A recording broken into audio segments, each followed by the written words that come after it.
Hi friends, நான் உங்கள் இந்திரா பேசுகிறேன். நம்மளோட ஆசையை லட்சியத்தை அடையிறதுக்கு ஈர்ப்பு விதியை எப்படியெல்லாம் பயன்படுத்திக்கலாம், அதுக்கு என்னெல்லாம் செய்யலாம் அப்படின்னு நிறைய வீடியோஸ் பார்த்தோம். எதங்க ஃபாலோ பண்ணுறது, கொஞ்சம் கன்ஃபியூசிங்காக இருக்குது அப்படின்னு நினைக்கிறவங்களுக்கு இந்த வீடியோ பதிவு. அதாவது ஒரு 4 ஸ்டெப் ஃபாலோ பண்ணுங்கள். ஃபஸ்ட்டு ஸ்டெப் என்னென்னா, நம்மளோட லட்சியம் ஆசை என்ன அப்படின்றத தெளிவாக கண்டுபிடிச்சிக்கோங்க.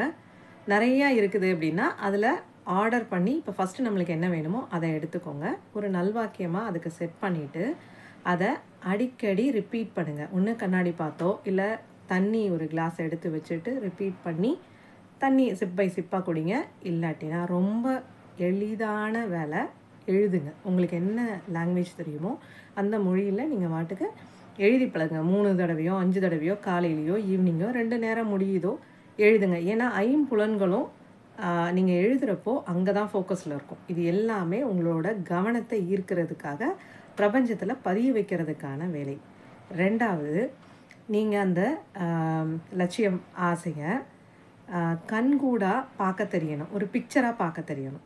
பிக்சராக படமாக பார்க்க தெரியணும். அதாவது ஒரு வீடு வாங்குறீங்க அப்படின்னா, ஒரு பெரிய வீடு கட்டுறீங்க அப்படின்ற பட்சத்தில் அந்த வீடு என்ன கலரில் இருக்கணும், அந்த எத்தனை அறைகள் இருக்கணும், அதோட பெயிண்டிங் எப்படி இருக்கணும், அண்ட் அதை சுற்றி நீங்கள் வந்து பூச்செடியெல்லாம் வச்சுருக்கீங்கன்னா அது எப்படி இருக்கணும், கார் போர்ட்டிகோ எப்படி இருக்கணும், இது எல்லாத்தையும் பார்க்க தெரியணும்.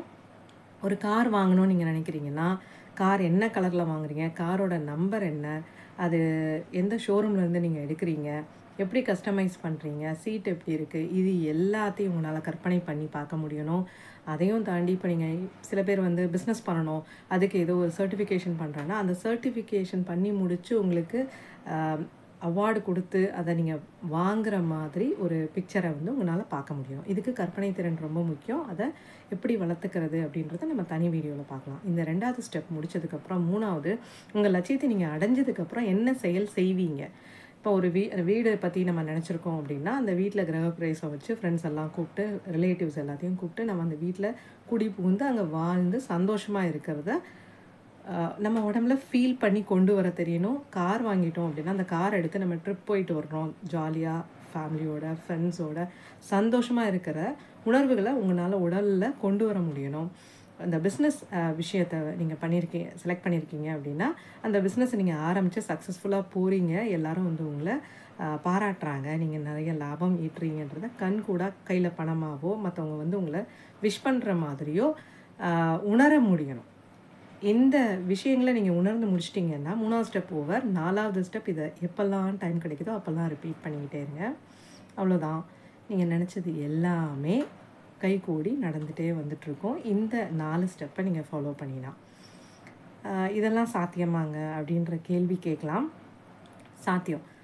என்ன பண்ணுறோம் நம்ம நார்மலான்னா, நம்மளுக்கு எதெல்லாம் தேவையில்லையோ, நம்ம லைஃப்பில் எதெல்லாம் தேவையில்லாத விஷயங்கள் நடக்குதோ அதெல்லாம் வந்து ஒரு தடவை நடந்திருந்தாலும் ஒரு 10 தடவையாவது நினச்சி பார்த்தப்போ 10 பேர்கிட்ட சொல்கிறப்போ, இல்லை ஒரு 100 தடவை, சில பேர்லாம் வந்து அது ஒரு பழக்கமாகவே வச்சு 100 தடவை நினச்சி பார்ப்பாங்க. ஒரு தடவை தான் அடிபட்டிருப்பாங்க. ஆனால் அந்த 100 தடவை நினைக்கிறப்பையும் அதே வலியை அப்படியே அவங்களால உணர முடியும். அப்போது அந்த விஷயத்தை உணர முடியுதுன்னா, உங்களோட ஆசையை, உங்களோட லட்சியத்தை நீங்கள் அடைஞ்சால் எப்படி சந்தோஷப்படுவீங்கன்ற விஷயத்தை உங்களால் உணர முடியுமானா முடியும். அதுக்கு நம்ம ப்ராக்டிஸ் பண்ணணும்.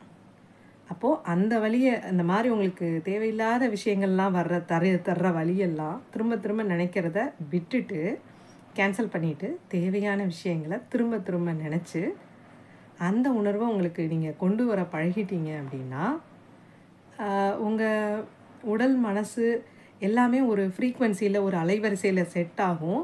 உங்களுக்கு அந்த ஆசையும் சீக்கிரமாக நிறைவேறதுக்கான அலைவரிசையை பிரபஞ்சமும் ஏற்படுத்தி கொடுத்து அந்த வாய்ப்புகளையும் உங்களுக்கு சீக்கிரமாகவே அளிக்கும். அப்படின்றது தான் இந்த ஸ்டெப்ஸ் நம்ம ஃபாலோ பண்ணுறதுக்கான ரீசன். சரிங்களா? ட்ரை பண்ணி பார்த்துட்டு உங்களோட கமெண்ட்ஸ் என்ன அப்படின்றத இங்கே ஷேர் பண்ணுங்கள். உங்களுக்கு ஏதாவது டவுட் இருந்தாலும் கேளுங்க. தேங்க்யூ.